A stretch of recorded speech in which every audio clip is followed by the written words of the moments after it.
So you're in a relationship with your abusive boyfriend and one day you decide that you've had enough and you decide to leave him.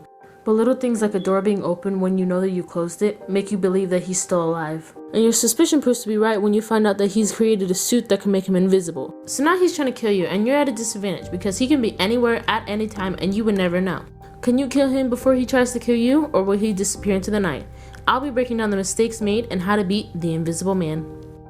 So the movie starts off with a girl named Cecilia escaping her boyfriend and getting into her sister's car. And we don't understand why she's leaving until he comes up to the side of the car, breaks the window, and tries to grab Cecilia out of the car.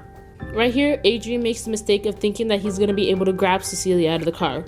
And because he made this mistake, it shows Cecilia that he's not afraid to hurt her. So she should have bought a taser or mace that she can keep on her at all times because Adrian is rich and could probably have somebody track her phone. So they escape and we fast forward 2 weeks later and Cecilia is still trying to build up the courage to get the mail when her sister tells her that Adrian has committed suicide. And a few days later, when she meets up with her lawyer about Adrian's will, she finds out that he's given her $5 million. And instead of spending it on stupid things, she buys her friend a new ladder and pays for his daughter to go to school. Okay, this is nice and all, but I would have bought a new house because the one that they have now is kind of small, and this way she would get to have her own room.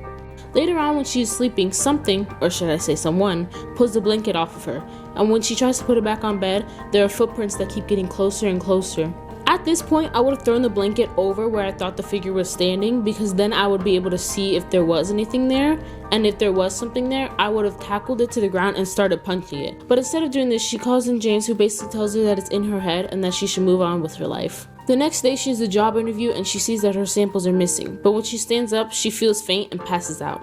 And when she gets back home from the hospital a few days later, the doctor calls to tell her that she passed out because she was hopped up on diazepam, which doesn't make sense to her because she dropped them when she was leaving Adrian, but when she turns around, she sees the bottle sitting on the counter. This freaks her out enough that she goes to Adrian's brother and tells him that she thinks that he's still alive because he told her that if they ever split up, he would walk right up to her and she wouldn't be able to notice him, but that he would leave her a sign so that she knows that he's there.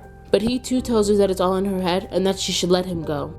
This is when I would have bought a body cam or a head camera so that if anything happens, I can show people the tape and they would see that it isn't me doing these things.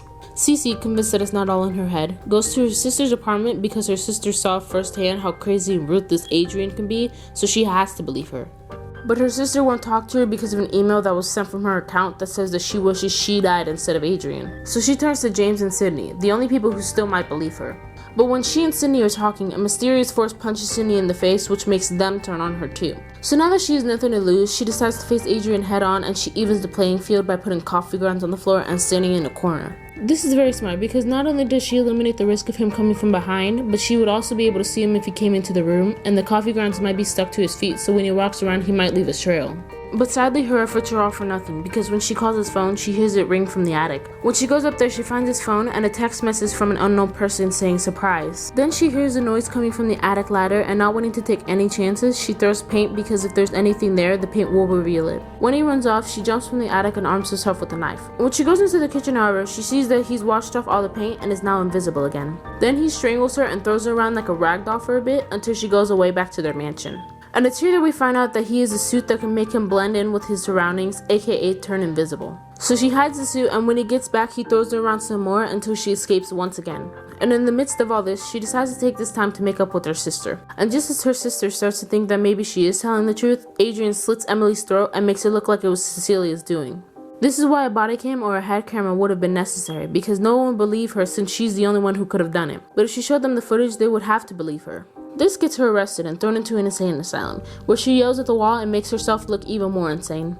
And the next day, James and a lawyer show her security footage of her running down the street. And she wants to tell James about the suit that she hid earlier, but she thinks that Adrian is watching her, so she keeps her mouth shut. Later on, after a blood test reveals that she's pregnant, Tom shows up and tells her that her money is being taken because she's in jail. But if she goes back to Adrian and has the baby, she can keep the money and get out of jail. She rejects this deal and steals a pen that she uses that night to stab herself with. But this is just to lure Adrian into stopping herself so that she can stab him, which makes the suit very flickery. She takes this chance to run away but gets stopped by guards, which Adrian quickly dispatches of. Then Cecilia grabs a gun and follows him outside, but he strangles her and says that he's gonna kill Sydney because she needs to be taught a lesson. And when he shows up there, he wastes no time trying to kill her. But her dad comes in to help, only to almost get beaten to death while Sydney watches. Sydney should have taken this time to grab a weapon or just start punching him because we can tell that he's right in front of James based on how he's punching him. So she would have been able to get in some hits before he seriously hurt her dad. But Celia shows up and uses a fire extinguisher to get more visibility, and she shoots him not once, not twice, but 4 times. And when she takes off his mask, she sees that it's Tom, which means that Adrian is still alive and out there somewhere. The cops raid Adrian's place and find him tied up behind a wall. And since Cecilia doesn't believe that he is the victim, she goes to his house wearing a wire to get a confirmation that he is the invisible man from him. But the only thing she gets is him saying that shouldn't come as a surprise, which is a callback to the text that she got from his phone and what she heard before she passed out at the mental institute, which makes her realize that he was the invisible man all along. So she puts on the suit that she hid earlier and makes it look like he committed suicide. And with the visual and auditory alibi, she gets to walk away scot-free. So what do you think? Did I beat the invisible man the same way you would have, or would you have done it differently? If so, leave a comment down below, and I'll see you next time.